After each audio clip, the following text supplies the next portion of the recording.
Kanjeng Nabi Muhammad SAW sudah oleh Allah dilarang untuk menerima zakat.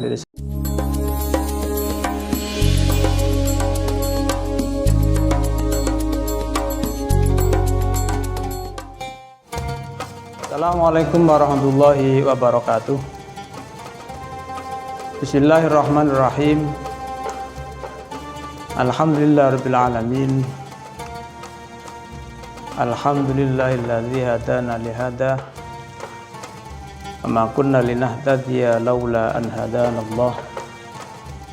Wassalatu wassalamu ala sayyidina wa maulana Muhammad. Al-Fatih lima ughliq wal khatim lima sabaq. Nasiril haqqi bil haqq wal hadi ila siratikal mustaqim wa ala alihi washabihi haqqa qadrihi wa miqdaril azim. Amma ba'd. Sahabat khidmah las lembaga amil zakat Sidogiri dan para simpatisan, puji syukur kehadirat Allah Subhanahu wa taala. Pada kesempatan ini saya akan menyampaikan tentang sejarah amil zakat. Artinya sejak kapan amil zakat itu mulai wujud atau ada. Pertama perlu saya sampaikan tentang firman Allah Subhanahu wa taala yang di dalam Al-Qur'an surat At-Taubah ayat 103. Di situ Allah taala berfirman, "Khudz min amwalihim shadaqatan tutahhiruhum wa tuzakkihim biha wa sholli 'alaihim inna sholataka sakanul lahum wallahu sami'un alim." Khudz min amwalihim. Di situ Allah Subhanahu wa taala memerintahkan kepada baginda Nabi Muhammad sallallahu alaihi wasallam untuk khudz, untuk menjemput sedekah. Sedekah dalam beberapa penafsiran atau menurut sepakat ulama juga dikatakan yang dimaksudkan sedekah di sini adalah zakat. Sedekatan zakatan min amwalihim, jadi sebagian dari harta orang-orang Islam tentunya, yang berfungsi adalah tutahhiruhum, jadi mensucikan mereka orang-orang mukmin dari dosa-dosa tentunya, ya termasuk dosa-dosa sebab harta yang dimiliki jika tidak dikeluarkan hak fakir miskinnya. Wa tuzakkihim, ada karena lafaz zakat ini ada yang memaknai zakat adalah bertambah dan mengangkat derajat mereka. Kemudian setelah itu washolli alaihim, dan doakanlah mereka, inna sholataka sakanun lahum, sesungguhnya doa kamu wahai Nabi Muhammad akan menjadikan ketenangan bagi mereka orang-orang yang berzakat tentunya. Wallahu sami'un alim, dan Allah adalah zat yang maha mendengar dan maha tahu pada segalanya. Pertama akan saya sampaikan bahwa di sini ada perintah. Jadi sebelum masuk pada sejarah, bahwa khudz perintahnya kepada Nabi Muhammad Shallallahu Alaihi Wasallam. Di dalam pembahasan ilmu Al-Quran atau ilmu usul diterangkan bahwa macam-macam perintah Allah Ta'ala itu ada yang perintah memang khusus untuk baginda Nabi, seperti kalau oleh ulama dicontohkan perintah tahajud ya. Jadi wa minal laili fatahajjat bihi nafilatan lak. Jadi di situ di dalam sejarah, dalam tafsir, bahwa awalnya di awal-awal Islam khususnya tahajud itu wajib khususnya bagi kanjeng Nabi Muhammad SAW. Kemudian ada perintah yang memang umum, jadi lafadznya khusus, tapi yang dikehendaki adalah umum, jadi lafadznya khusus untuk kanjeng Nabi. Seperti tadi ayat khudz min amwalihim shadaqatan tutahhiruhum. Kalau di dalam sholat misalnya contohnya aqimis sholata liduluki syamsi, jadi di situ aqim, tegakkanlah sholat wahai Nabi Muhammad. Tapi yang dimaksudkan bukan hanya Nabi Muhammad, tapi juga Nabi dan umatnya. Ada juga seperti khitab itu yang langsung diarahkan pada umatnya, seperti aqimus sholat misalnya, jadi itu langsung umatnya Kanjeng Nabi. Tapi karena syariat ini juga merupakan kewajiban bagi semua manusia, ya termasuk Nabi Muhammad, maka di situ juga Nabi juga melakukannya atau diwajibkan melakukan syariat tersebut. Begitu juga dalam masalah menjemput atau memungut zakat dari para wajib zakat. Jadi awalnya yang diperintah Kanjeng Nabi, tapi perintah ini adalah umum untuk Nabi dan umatnya. Otomatis pekerjaan sebagai amil ini jadi ada mulai sejak masa Nabi dan terus berlangsung sampai pada saat ini, bahkan mungkin hatta ila yaumil qiyamah nanti. Baik, kemudian dalam sejarah disebutkan setelah turunnya ayat itu setelah turunnya ayat itu, kemudian di dalam hadis disebutkan bahwa baginda Nabi Muhammad SAW mengutus 2 orang. Jadi saya tidak menemukan sejarahnya tahun berapa. Yang jelas setelah turun perintah ini, kemudian Nabi Muhammad SAW memerintahkan 2 orang sahabat. Jadi bahasanya di situ, bahasanya hadis rajulaini, tidak disebutkan namanya. Jadi Bapak asal Rasulullah SAW rajulaini ala shadaqah, ala akhadis shadaqah, mengutus 2 orang sahabat untuk memungut sedekah atau menjemput zakat dari para wajib zakat. Jadi 2 orang ini adalah gampangnya amil pertama kali dari kalangan sahabat yang diutus, yang diperintahkan oleh Kanjeng Nabi Muhammad SAW untuk menjemput sedekah atau menjemput zakat dari para wajib zakat. Ada yang meriwayatkan 1 orang dari golongan sahabat Ansor, 1 orang dari Bani Sulaim. Di dalam hadis tidak disebutkan namanya. Jadi mungkin memang perawinya tidak tahu siapa nama sahabat tersebut. Kemudian Nabi bukan hanya memerintah, tapi di situ Nabi menjelaskan perintah apa yang harus dilakukan. Jadi dijelaskan bahwa Nabi membuat catatan. Di situ di antara isi catatannya tentang macam-macamnya zakat, ya, termasuk zakat apa saja yang harus dipungut, ya.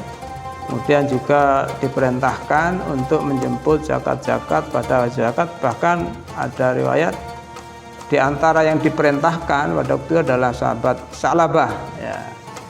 Jadi sahabat Sa'labah ini sedikit menyimpang. Awalnya adalah sahabat yang kumpul dengan baginda Nabi SAW di Madinah. Kemudian beliau mungkin ingin punya kecukupan harta, minta didoakan agar gampangnya ingin kaya. Tapi begitu kaya, secara singkat beliau tidak sempat datang sholat berjamaah, tidak sempat, bahkan sampai Jumat pun pada akhirnya katanya ditinggalkan, ya, dan sudah kaya, sudah sibuk dengan hartanya, akhirnya lupa dengan aslinya. Nah, pada waktu Nabi memerintahkan ini, kemudian Nabi juga pesan pada 2 sahabat yang diutus tadi untuk untuk memungut zakat dari Sa'labah, sahabat Sa'labah ini yang di dalam riwayat itu dijelaskan punya kambing yang sangat banyak sekali. Itu tidak menyebutkan jumlah dari banyaknya, sampai diukur di lembah itu saking banyaknya adalah kambing beliau semuanya katanya.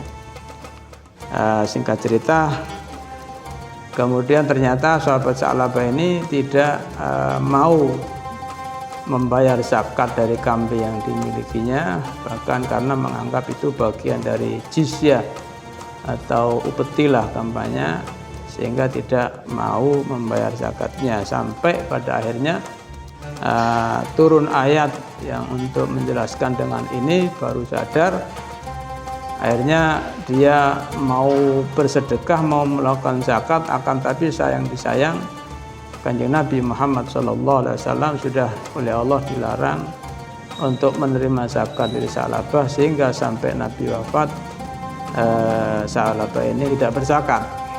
Bahkan kemudian khalifah diganti oleh sahabat Abu Bakar, beliau pun datang pada sahabat Abu Bakar untuk menyerahkan zakatnya. Sahabat Abu Bakar juga menolaknya. Begitu juga ganti pada Sayyidina Umar, Khalifah Umar. Beliau sahabat Sa'labah ini datang untuk menyerahkan zakatnya, tapi juga sama ditolak oleh sahabat Umar.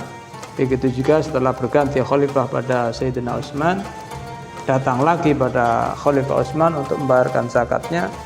Akan tapi laki-laki beliau sahabat Utsman juga menolak zakat dari sahabat Sa'labah. Jadi ketiga khalifah ini sepakat, alasannya satu, apa? Ya karena Nabi menolak, mana mungkin saya bisa nerima, alasannya sama. Jadi karena Nabi menolak, otomatis saya juga tidak bisa nerimanya ya. Dari rentetan ini juga bisa dikatakan bahwa keberadaan amil ini terus berlangsung. Setelah wafatnya Nabi, ganti khalifah, tetap ada amil, Khalifah Abu Bakar, Utsman dan Utsman. Untuk cerita Sa'labah di situ disebutkan berakhir bahwa sahabat Sa'labah ini meninggal dunia pada waktu pemerintahan Sayyidina Utsman. Ini adalah cerita bahwa amil itu ada sejak masa Nabi, dan amil pertama adalah 2 orang laki-laki, dan dikatakan dari sahabat Ansor dan Bani Sulaim. Di situ tidak disebutkan namanya. Ini satu riwayat. Kemudian disebutkan juga dalam riwayat yang lain ada namanya sahabat As-Sa'idi. Jadi An Ibnu Sa'idi Al-Maliki, di situ dikatakan annahu qala ista'malani Umar ibn Khattab. Jadi ada sahabat yang mengaku pernah dijadikan amil. Ista'mal ini di dalam tafsirnya jalani amilan ala shadaqah ala ahdiha wa jami'aha. Jadi beliau dijadikan amil oleh sahabat Umar, berarti sudah loncat. Jadi di sini tidak ada riwayat yang amil pada masa Abu Bakar, sahabat Abu Bakar. Tapi dari cerita Sa'labah tadi juga sudah indikasi pada amil tetap berlangsung. Kemudian falamma faragtu, setelah saya selesai mengerjakan tugas ya wataituha, dan saya telah menyerahkan zakat-zakat yang saya terkumpulkan. Kemudian Sayyidina Umar memerintahkan salah satu petugas yang lain untuk kampanye memberi upah atau gaji atas amilnya itu. Jadi kemudian sahabat Ibnu Sa'idi tadi menolak, akan tapi setelah diberi penjelasan, jadi begitu menolak, kemudian Sayyidina Umar balik memberi penjelasan demikian. Saya dulu, katanya Sayyidina Umar, saya dulu juga pernah dijadikan amil oleh Rasulullah SAW, dan saya dulu juga seperti kamu. Ketika baginda Nabi memberi bagian atau upah atas kerja saya sebagai amil, saya menolak. Akan tapi baginda Nabi Muhammad SAW kemudian memberi penjelasan, idza u'tita syai'an min ghairi atas'al, jika kamu dikasih sesuatu tapi kamu tidak minta dan tidak berharap, ya silakan, fakul, makanlah, adanya ambillah, ya tasaddaqlah, dan gunakan sedekah atau gunakan untuk sedekah pada orang lain. Setelah ada penjelasan ini, baru Ibnu Sa'idi tadi menerima dari pemberian dari sahabat Umar tadi sebagai amil atas nama sebagai ujroh sebagai amilnya. Ini pun berarti juga menjelaskan bahwa amil itu ada pada masa Sayyidina Umar. Kemudian terakhir saya ada menemukan hadis riwayat lagi yang ada salah satu sahabat ya yang mengaku bahwa dia pernah dijadikan amil mulai masa Nabi, masa Khalifah Abu Bakar, dan masa Khalifah Umar. Jadi Abu Bakar, Umar ya. Ada sahabat di sini kalau disebutkan namanya Sa'ad bin Abi Dzubab. Jadi ada sahabat namanya Sa'ad bin Abi Dzubab. Beliau datang dari jauh, jadi bukan sekitar Madinah. Kemudian datang masuk Islam. Jadi qultu ya Rasulullah, kalau hadisnya demikian. Ij'al fa aslamtu, jadi pertama jadi datang pada Nabi kemudian masuk Islam. Datang pada Nabi masuk Islam, ya setelah dia masuk Islam kemudian dia minta kampanye untuk menyebarkan syariat Islam kepada kaumnya yang ada di rumahnya, di kampungnya lah kampanye. Jadi Jadi isi ucapannya qultu ya Rasulullah ij'al liqaumi ma aslamu alaihim min amwalihim.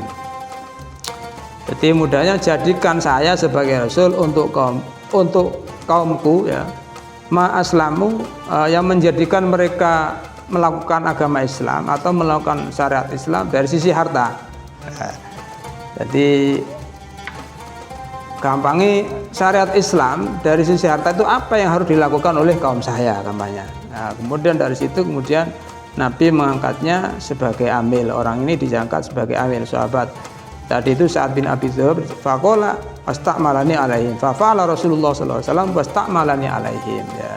Kemudian Nabi melakukan artinya sesuai permintaannya dan dia dijadikan amil ya untuk mengambil sedekah atau zakat dari kaumnya yang ada di wilayahnya sendiri. Kemudian sahabat itu mastakmalani Abu Bakrin radhiyallahu anhu min ba'dihi. Kemudian setelah Nabi wafat, saya juga tetap dijadikan amil oleh sahabat Abu Bakar radhiyallahu anhu. Kemudian lagi mastakmalini Umar min ba'dihi.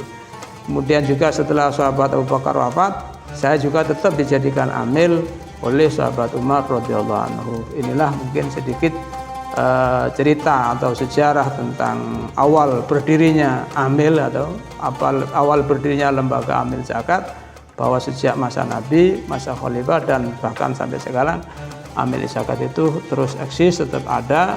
Jadi bukan hal yang baru, tapi sudah ada sejak Nabi, sejak turunnya ayat khudh min amwalihim shadaqatan tutahhiruhum wa tuzakkihim biha wa sholli alaihim inna salataka sakanullah. Jadi khud ini adalah perintah untuk menjemput zakat. Inilah sedikit yang bisa saya sampaikan. Semoga bermanfaat dan semoga bersama dengan taufik dan hidayah Allah Subhanahu wa taala. Akhiran syahiri wassalamualaikum warahmatullahi wabarakatuh.